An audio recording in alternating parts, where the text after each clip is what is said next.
Hello, I'm Ramon and welcome to All Scale RC. If you're not already subscribed, please go ahead and do so now so you don't miss any of the new amazing content coming your way. This is my Team Corally Asuga. I had this on the sand doing 57 miles per hour on a 19-tooth pinion with a running on 6S. And I upgraded the pinion to a 20-tooth pinion. And I drew the regular tires back on it. And I went to go give it a quick run. And my arm didn't realize it. It must have cracked. It must have cracked on a previous video where I ran into my wife, as you can see here. Oh! So when I whacked her with the car, I had a broken front suspension hub, and I thought that was all that was broken, but unfortunately, the arm must have gotten a crack. So I took it out about a month ago and turned around, and the arm was just dangling. So here we are. We're going to replace the arm real quick, the upper suspension arm. And I'm going to let you guys know everything you need to do it. It's fairly easy. The part number for this is C00180861. It's a $9 part. I think I had to pay for $9 shipping though. So, but it's a $9 part. Fairly cheap. You will have to transfer some pieces over from your old arm to this piece. And tools needed, you will need a 5mm hex driver and a 2.5mm hex driver. And your wheel nut and a flathead, because I Loctite my wheels on, and when I go to try to break them free, the hub spun inside the wheel, so I have to actually hold the drive shaft inside from spinning. But let me move the camera up so we can get this repair on the way. It should be fairly quick. Pretty simple. Alright, that's... Okay, we're going to start by taking the front wheel off. And like I said, I put Loctite on my front. Well, I put Loctite on all my wheels since I usually run my cars on the sand and I don't want to go chasing a wheel around. So what happened was when I went to take the wheel nut off, it spins the whole drive shaft. So basically I just wedged the screwdriver in here, and that allowed me to get the wheel free. But wheel's already broken loose, so let's get that off.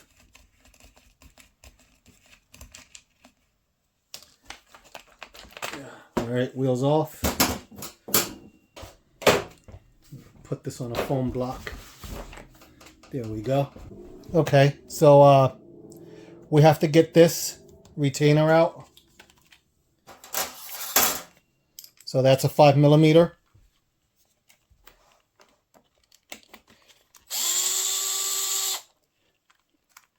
Be careful, there is a little plastic piece here. Sometimes they fall out. You don't want to lose it. So don't lose that plastic piece. You need that. And now in the center, the ball end uses a 2.5mm. Right there is 2.5.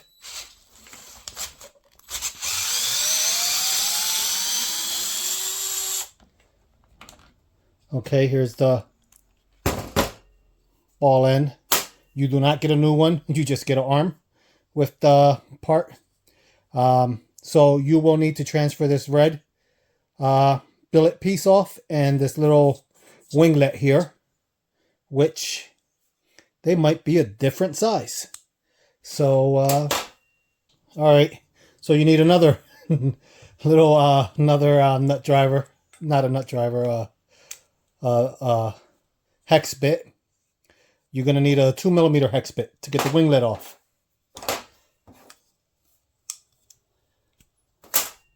This red anodized piece comes right off the top. All right.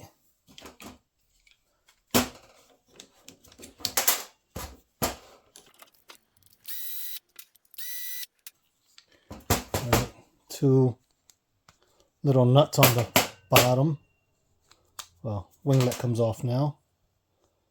And just push the nut out. Alright, so here's your old arm.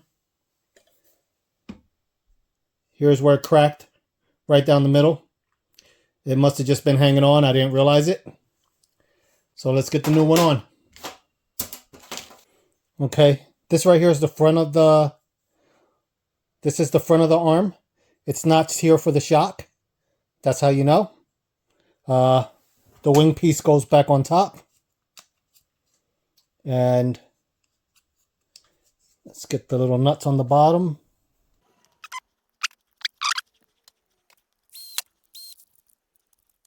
Okay. Put the red billet piece back on. And now we can put the arm back in. Well, kind of. You have to put the ball end back in. This one was the 2.5 millimeter for the ball end. All right. Here we go. Let's get this ball end back on.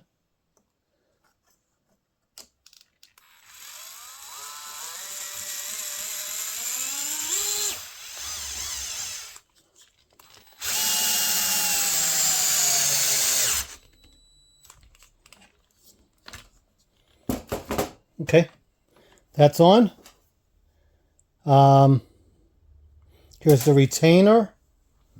I'm going to spray a little dry lube on there. I don't like to use grease too much since I run in the sand a lot. The stuff's messy, but it's good. Let me get a napkin. Yeah, this dry lube, I get this from Home Depot or Lowe's. You can look it up online. It is a lubricant that will not leave a greasy residue, but now it will leave white all over the place. So you want to wipe off the excess. I use it a lot since when I run on sand, if you use any type of grease or anything, it just sticks to everything like a magnet. So a lot of times you'll see on my cars, you'll see white spots and stuff, and it's because I'm using this dry lube.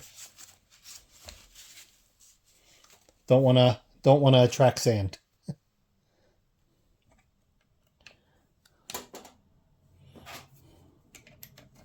Here's the retainer.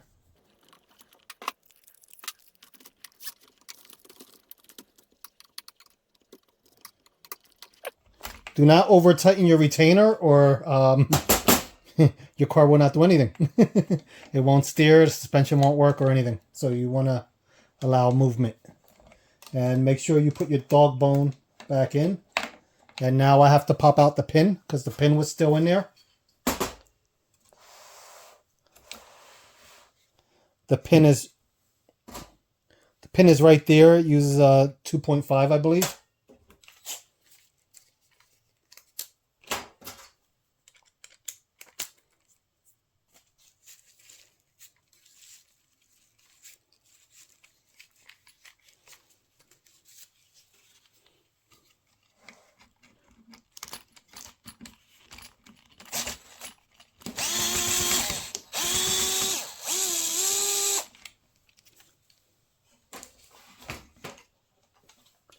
Okay, there's the pin. Hopefully you guys can see that. It's protruding out.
Uh-oh.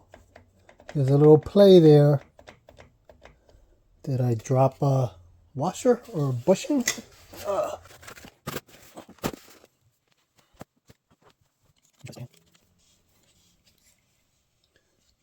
Nope. Don't feel like it's tightening.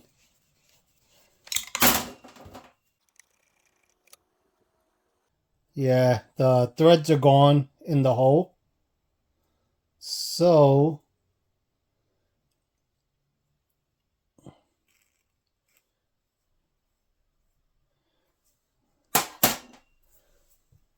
I will need to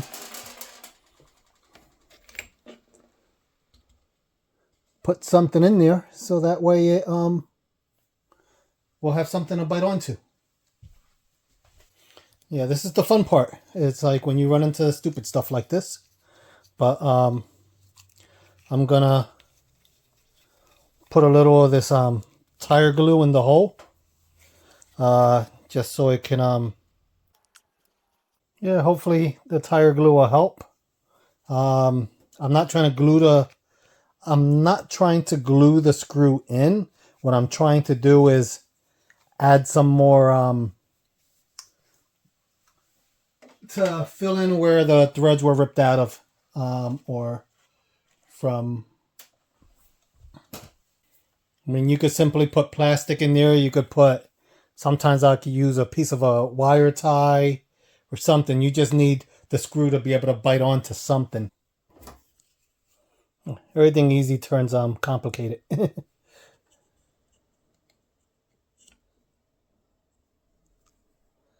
Yeah, I just put a piece of wire tie in there.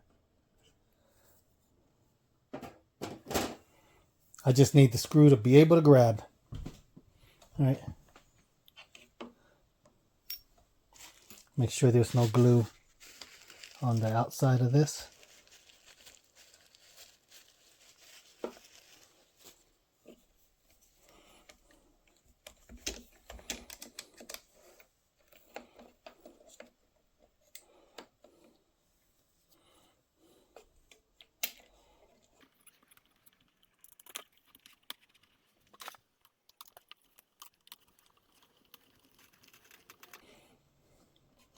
Yeah, it looks like they don't provide you a shim, but the opposite side does have a shim. The shim's not on my bench, so I didn't lose it. So I can either stick a little washer in there or just go without.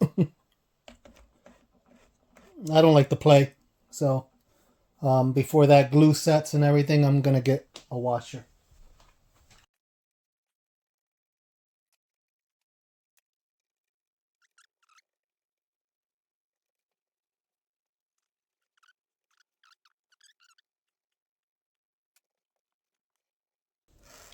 Okay, I put a small washer in. It got rid of most of the space. There's still a little wiggle, but definitely not as much. I can always order the shim if I need it to. I can't believe it's not provided with the arm. That would have been wonderful, but they didn't. So it's the way it's going to go back together. I got these tires on here because I actually did want to run it on the regular tires just to see what I actually did on the street, and that's when I found out that it was busted. Okay, so that wasn't too bad aside from the pin that holds the arm on was stripped. And basically I just took a piece of wire tie, stuffed it in the hole, put a little tire glue in there, and put that back in. That should stay in now. You just don't want it backing out. And they do not provide you a shim with the arm. And for some reason, I don't know where the shim went. It probably busted off when I had the accident with the car. But aside from that, it's a quick and easy fix. It's a 5mm, a 2mm, and a 2.5mm hex drivers you need. And like I said, I use this dry lube stuff that doesn't attract dirt. But she's all back together. So I still need to find out what this thing will do with the 22 pinion. On a 19 tooth pinion, it did 57 in the sand. So a 20 tooth, I'm kind of curious, especially on the street. Really curious what this thing will do. But I recently purchased the Kagama, which I always laugh when I say the name Kagama because it sounds like in Spanish, Kagama would mean shit more. So I don't know where they get these names from, but that's what they called it. So I am going to do a comparison video next. I got the roller, so I'm probably going to do a similar setup to this. But come back for the next video, and you can see the comparison. Thank you for watching. Please like and subscribe.